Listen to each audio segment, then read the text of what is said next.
The highway stretched endlessly under the low, ominous sky as Viv Delaney drove into the sleepy town of Fell, its name barely hanging onto the dilapidated sign.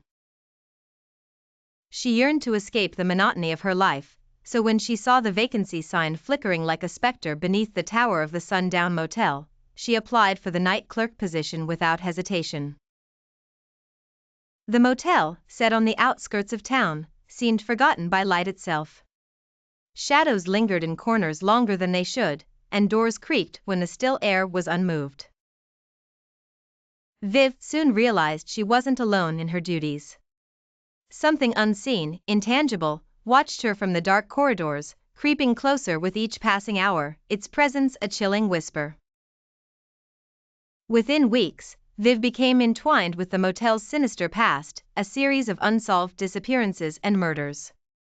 She was drawn into its depths, each night unveiling horrors that defied reason and logic. The smiling faces in old newspaper clippings seemed to taunt her, victims' eyes hollow with stories untold.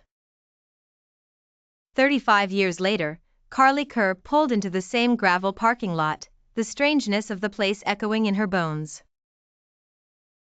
Her Aunt Viv's mysterious disappearance haunted her childhood memories, never allowing her peace.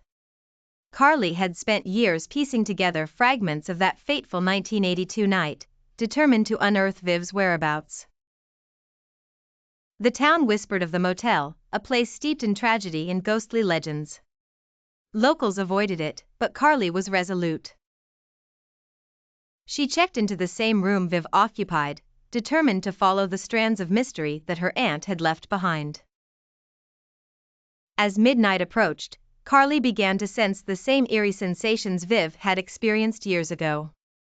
Doors that should have been locked swung open, and a cold presence loomed at the edge of her vision. In forgotten boxes under the desk, she found Viv's scrawled notes, warning of restless spirits roaming the halls. Driven by questions unanswered, Carly delved deeper, encountering the spirits tied to the motel, an apparition in room 5, a stoic woman with blood on her dress, a man in the hallway, eyes empty, staring into the void. Each specter carried their own tale of woe, their fates tangled in the motel's malevolent roots.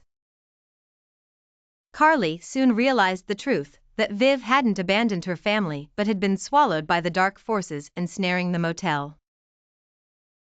As the specters closed in, Carly faced an ultimatum, her resolve to find closure for her aunt pitted against the chilling reality of never returning from the grip of Sun Down Motel's nightmarish embrace.